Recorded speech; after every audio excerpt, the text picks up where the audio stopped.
Purihin po ang Panginoon dahil patuloy niya po tayong binibigyan ng pagkakataon na ayusin ang buhay natin. Kasi sa totoo lang talagang marami talaga tayong minsan pagkakamali sa buhay natin. But praise God kasi patuloy niya tayong pinapaalalahanan.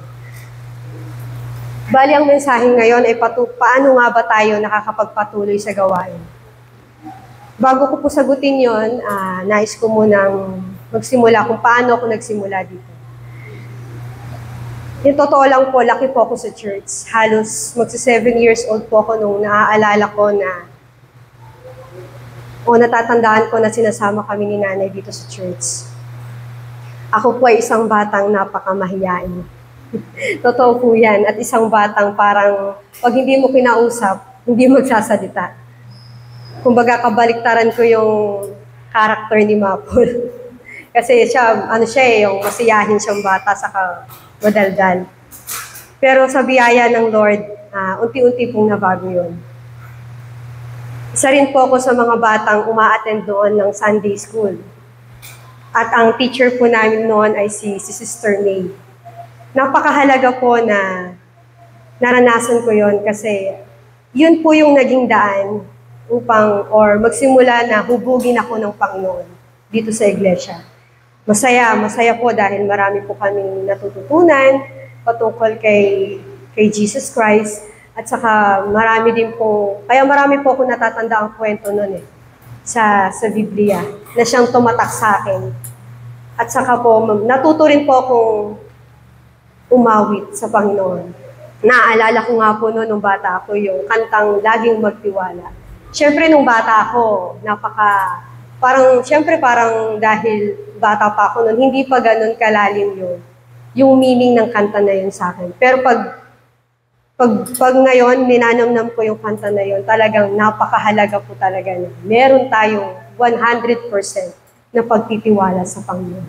Kasi yun talaga yung magbibigay sa atin ng lakas para bumangon lagi, di ba? Kasi akala ko nga noon, nung bata ako, parang talagang hindi mababago yung ugali ko dahil talagang minsan pinupush pa ako para lang kumanta. Pero praise God dahil ngayon, isa na po ako sa member ng Praise and Worship Team. Naranasan ko rin pong maging team girls, pero hindi talaga ako marunong sumayaw hindi ako mas love ko yung pagkanta. Kaya mas naibibigay ko po talaga yung puso ko pag kumakanta ko. Kahit na sobrang nahihiya ako, gusto ko po yung ginagawa ko. Pero talaga po palang ang pagiging isang member ng Praise and Worship Team, hindi lang pwedeng marunong ka lang umawit. Kasi may kaakibat yun na commitment Diba? Yung commitment na yon, hindi ka naman sa tao nagkukumit kundi sa Panginoon. Kaya napakahalaga na pag sumali ka sa Praise and Worship Team, alam mo yung responsibility mo, di ba? Siyempre may mga pagkakataon din po na may mga pagkakataon na nagiging absent din po ako, pero andun yung guilt na inaano sa akin ng Lord na hindi tama. Hindi, kasi may times na ako po, may times na parang wala ako sa mood, pero hindi Noon yun. Pero ngayon kasi, every time na gano'n, nagkakaroon talaga ako ng, hindi pwede. Hindi ko pwedeng ipatalo to. Parang gano'n. Kasi nga, hindi naman ako sa tao nakipag-usap Hindi ako sa tao nag-commit, kundi sa Panginoon. Sino ba ang Panginoon natin, di ba? Hari ng mga hari. So, kailangan lagi tayong handa. Kaya nga napakahalaga po talaga ng salita ng Diyos. Kasi yan yung nagbibigay sa akin. Sa bawat isa sa atin ng katatagan, ng lakas para magpatuloy tayo sa Panginoon. Lalo na po ngayon, napakarami pong kaguluhan na nangyayari sa iba't ibang panig ng mundo. At bilang isang tao, hindi po talaga natin may iwasan na mag-alala, hindi po ba? Pag naririnig natin yung mga balitang yon. Pero, ang kagandahan lang po sa atin, alam natin yung storya alam natin yung mangyayari. Ang kailangan lang po talaga natin paghandaan, yung ating spiritual. Diba? Kasi, sabi nga, diba, yung mayaman o mahirap, magiging pantay-pantay yan kapag dumating na yung mga kaguluhan na yan. Wala nang magagawa yan wala nang magagawa ang pera mo eh. Wala nang magagawa yung kapangyarihan mo. Di ba, nangyari na nga po yan yung pandemic, di ba? Talagang walang nagawa, kahit mayaman ka pa. Kaya, praise God po kasi yung mga nangyayari sa paligid natin, talagang nagpapatunay na totoo ang Panginoon. Na talagang hindi siya nagbibiro sa kanyang mga sinabi, sa kanyang aklat ng buhay. I praise God kasi, and I thank God kasi, masasabi ko pong niloob ng Lord na maging born-again Christian ako kasi andun po yung puso ko sa gawain. Bagamat hindi man ako talaga perfect na nakakasunod, pero andun po yung nilalagay ng Lord yung love, yung sa gawain sa church. Kumbaga parang pag hindi ako naka-attend, andun talaga yung parang nakokonsensya ako. Kumbaga parang yung nagpapaalala yung Holy Spirit na hindi tama yung ginagawa mo. Kaya napakahalaga po na yung salita ng Lord na siyang nagbibigay sa akin lagi ng paalala. Talaga po ang salita lang ng Lord yung nagbibigay sa akin ng pag-asa sa lahat ng sitwasyon ng buhay ko. Katulad po ng iba, dumaan din po ako sa mga iba't ibang pagsubok ng buhay. Hindi lang po kasi ako yung tipong taong makwento. Kahit nga po sa family ko, hindi po ako ganun eh. Parang ako po yung taong minsan sinasarili ko lang kasi ang paniniwala ko between me and God. Kumbaga si God lang yung kayang Although kailangan din talaga natin kaya nga tayo may pamilya, di ba, na pwede nating pagkatiwalaan. Kaya lang, hindi po talaga ako gano'n na parang yung pag may problema, kasi ang katwira ko, ayokong maging bigatin din nila, parang gano'n. Naranasan ko po yung iba't ibang pagsubok sa buhay ko, katulad ng relationship problems, financial problems, at saka yung health problems or sickness. Sa relationship problems ko, alam ko yung iba, alam na yung istorya nun, pero bagamat napakahirap, hindi madaling tanggapin yun, pero nakita ko doon yung pagtuturo ng Panginoon. Tinuruan niya ako kung paano maging humble, kung paano magpatawad, kung paano mahalin yung mga taong nakakainis, di ba? Ang hirap pagmahal ng taong nakakainis, di ba? Kumbaga parang, pero sabi nga sa Bible, yun talaga yung dapat mong gawin eh. Masasabi mo talagang nagmamahal ka kung ang minamahal mo yung mga tao. Hindi ka ibig-ibig. Hindi po ba? Pero sa tagal ng panahon na yon, medyo matagal po talaga yung time na yon na dumanas ako sa relationship ko. Hindi po yung relationship na sa boyfriend. Siguro sa family, pero praise God po kasi ang pinanghawakan ko lang lagi doon, yung in time, ang Lord ang bahala. Ang Lord ang nakakakita, ang Lord ang nakatunay na nakakaalam ng nangyayari. Kumbaga, nakita ko kung pinahintulutan ng Panginoon yun para mahubog yung puso ko kung paano ko magpatawad. At saka yung natutunan ko doon na hindi importante kung sino yung nagkamali or yung unang nagkamali. Ang importante, lagi tayong handang magpatawad at magbigay ng pasensya sa bawat isa sa atin. Kasi, sabi nga ni Kuya, kung iba-iba tayo ng ugali, hindi natin mapipilit yung isang tao kung hindi ganun ang ugali niya. Kaya, ang importante, matuto tayong mag-adjust. At yung pag-a-adjust na yun po yung pagpapakumbaba, di ba? Na pwede natin gawin sa ating kapwa. Natutunan ko din po doon, sabi nga po sa Pilipos, ay sa Colossians 3 verses 13 to 14, magpasensya kayo sa isa't isa. Kung may hinanakit kayo kanino man, magpatawad kayo gaya ng pagpapatawad sa inyo ng Panginoon. At higit sa lahat, taglayin ninyo ang pagmamahalan na siyang nagbubuklod sa lahat ng ganap ng pagkakaisa. Ganon din po sa Isaiah 50:19. Ngunit ang sala mo ang nagiging dahilan kung kaya hindi niya diringgin ang panalangin mo. At siya ring dahilan ng paglalayo ninyo. Lagi pong pinapaalala sa akin ng Panginoon noong panahon na dumadaan ako sa relationship problem na kung hindi ko siya kayang patawarin, paano ko patatawarin ng Lord? Paano niya diringgin yung mga panalangin ko? Eh di, sayang lang, di ba? Kumbaga, mababaliwala lang lahat yung pagiging isang Kristiyano natin kung hindi natin kayang magpatawad. Kasi yun naman talaga yung characteristic dapat ng isang Kristiyano. Laging handang magpatawad, laging handang umunawa, laging handang magmahal sa bawat isa.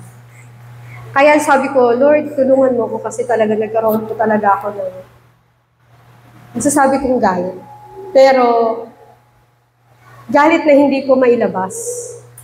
Parang ganon. Kumbaga, hindi ko maintindihan. Pero sa biyaya ng Lord, talagang inayos niya lahat eh.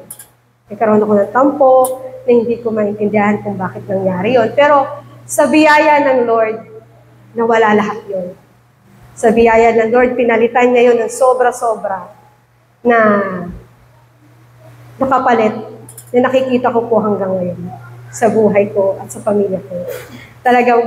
Talagang ang Lord, totoo po siya sa kanyang mga pangako. At saka talagang, kailangan mo lang talagang ipaubaya sa kanyang lahat. Hindi tayo, hindi sa sarili ko, kundi sa Diyos lamang talaga. Kasi hindi ko talaga kaya eh. Pero dahil nga, bago pa nangyari yung mga yun, kumbaga may nakatanim na sa puso ko, may nakatanim na sa isip ko na mga salita niya, na siyang nagiging inspirasyon ko o nagiging paraan ng Lord para makaya ko. Makaya ko yung hindi ko kaya bilang isang natural man, di ba? Sa financial naman po, ito po yung time na nag-business ako, kami nung asawa ko na. Pero noon, syempre, marami akong nalulungkot ako kasi minsan ma-attend naman ako, pero ba't ganon? Pero hindi yun eh, hindi yun ang dahilan. Pinakita sa akin ng Lord kung anong klaseng asawa ang binigay niya sa akin. Talagang masasabi kong yung prayer ko noon na bigyan niya ako ng isang ka-partner na yung alam mo yung magiging kasundo lahat ng buong family ko, wala akong magiging problema pagdating dito sa church, yung hindi ko kailangang pilitin. Andun lahat yung pinag-pray ko about sa character no. Gusto ko, di ba sabi, pwede mo namang ipanalangin. Wala talaga ako naging problema. At until now, sa biyaya ng Lord, kumbaga nakikita ko yung pagtugon niya sa panalangin ko. Nung time na yon, nakita ko na siya pa yung nagbibigay sa akin ng yung parang nagpapatatag sa akin, nagpapaalala sa akin kapag nalulungkot ako, pag naano ko sa sitwasyon namin.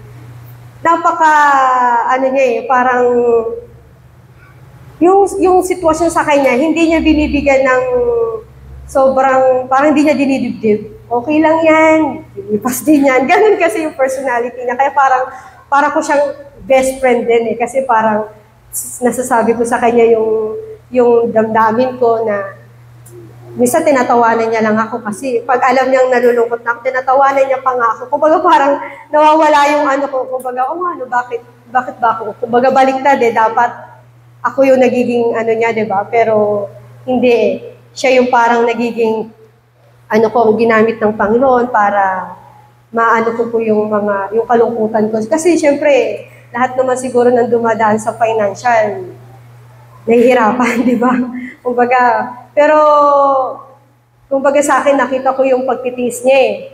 Kumbaga sa trabaho niya, maganda yung posisyon niya, siya yung pinaka-head. Nung nandito siya, kasi ako rin po talaga yung nag-decide na madalas kasi, pag may mga desisyon, suporta lang talaga siya sa akin. Hindi siya yung, gusto ko, dito tayo. Okay, go lang siya. Pag may mga sitwasyon na okay lang yan. O, parang gano'n, hindi siya yung naninisi kasi ganito, ganyan. Kumbaga parang nagiging magaan yung samahan namin. Kasi hindi siya yung ganong klaseng tao na maninisi kasi ang tigas ng ulo mo kasi sabi ko sa'yo, hindi ganito, ganyan. Hindi siya, kumbaga parang lang siya, okay lang, kalmado lang lagi. Kaya hindi nga po kami sa totoo lang nag-aaway. Wow.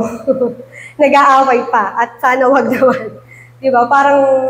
Kumbaga parang, ano pa naman dahilan para awayin ko siya, diba? Parang ganun, kumbaga sa naranasan ko na yon na problema, hindi ako pinabayaan ng Lord. Hindi kami pinabayaan ng Lord. Nakita ko rin yung provision ng Lord noong mga panahon na yon. Na Yung panahon pa na yun, ano yun eh, buntis ako. Talaga, magastos, kumbaga every 2 weeks nagpapacheck up ka, tapos hanggang sa mga anak na ako, hindi rin naman biro ang cesarean, hindi po ba? Talagang yung pera namin noon na inipon, naubos yun. Pero talagang ang Lord, no, pag pinaubaya mo sa Kanya, talagang siya yung gagawa ng paraan para sa iyo. Saka nagiging smooth lahat. Kasi yung totoo lang, hindi kasi ako yung madaing din na kailangan ko ng ganito. Kasi noong mga panahon na yun, talagang may pera ang kuya ko noon eh. May pera si ate. Pwede ko naman silang lapitan. Kaya lang, ako kasi yung tipo hanggat kaya ko, hindi ako lalapit. Hindi rin naman talaga ako lumapit kasi ang Lord ang nangungusap eh. Kumbaga kasi ayoko maging kabigatan din ng family ko. Hanggat kaya ko, ako na lang, di ba? Parang ganun, kami na lang yung gagawa ng paraan. Pero talagang ang Lord, pinakita niya na talagang siya ang may control, siya ang nagbibigay, sa Kanya nagmumula ang lahat ng bagay. Dito naman po sa health problems, actually hindi naman to sa akin eh, sa kuya ko. Siyempre, noong una namin nalaman yung sakit niya, na hindi naman lingid sa inyo, mabigat, nakakalungkot. Minsan naisip mo, bakit kaya, no? Kasi hindi naman siya mabisyo, hindi naman siya, kumbaga maalaga naman siya sa sarili niya. Siguro yung niya lang, talagang hardworking siyang tao. Yung parang hindi napapagod. Hanggat may oras. Saka dibdiban siya kung magtrabaho. Parang ganun. Pero hindi nga natin alam kung ano yung plano ng Lord. Pero lagi namang maganda ang plano ng Lord. Diba? Pero nakita, kumbaga sa amin, kahit sabihin mo sa Kanya yon at hindi sa akin, mabigat yon kasi pamilya mo yun eh. Pag nakikita mo siya na parang nanghihina, nung mga unang-una, parang nagkakaroon ka rin ng kabigatan sa puso mo. Affected ka din talaga, di ba?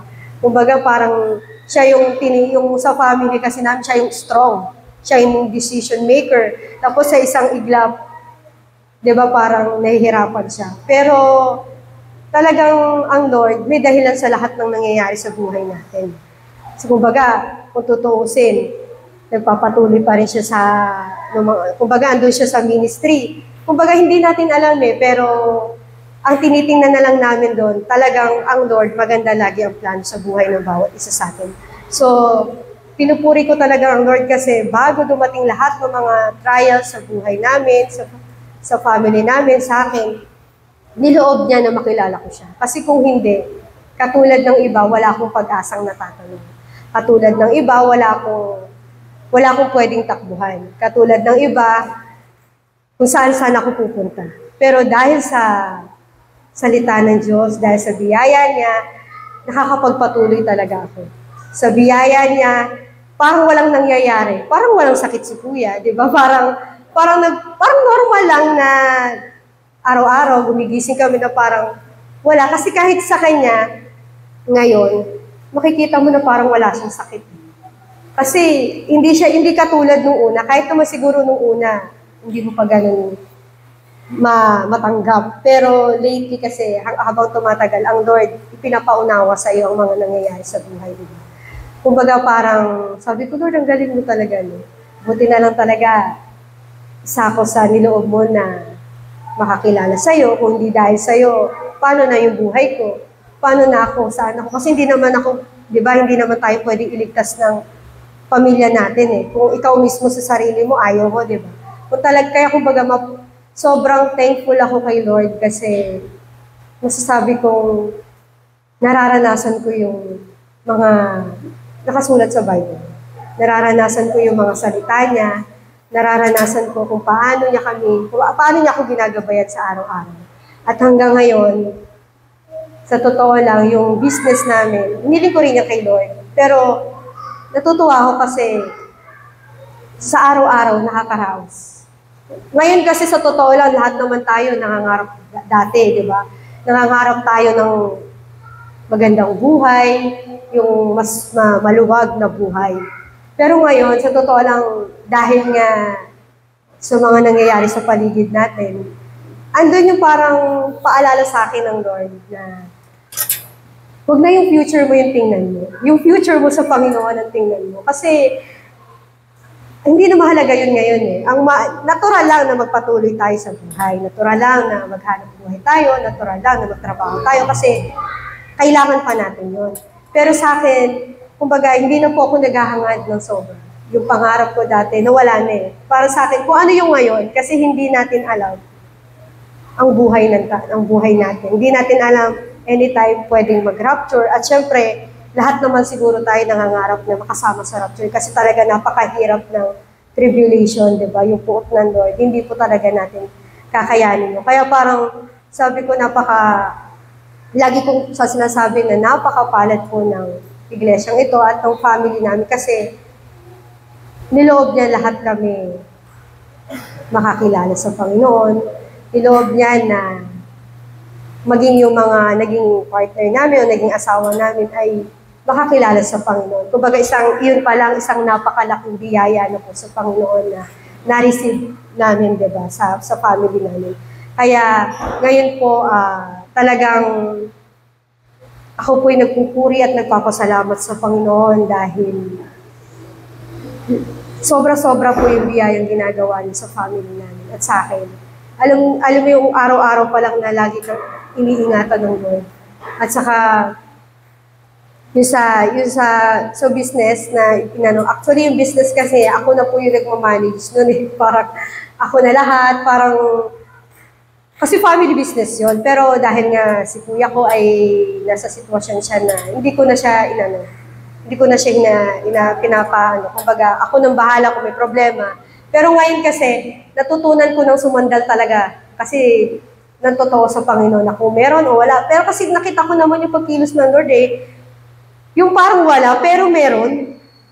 Laging sapat yung biyaya ng Lord sa amin. Kumbaga, parang hindi naman kami mayaman, pero wala naman kami talagang malalaking savings. Pero yung pagkailangan mo talaga at ipinagkatiwala mo sa Panginoon, talagang andyan yung provision niya.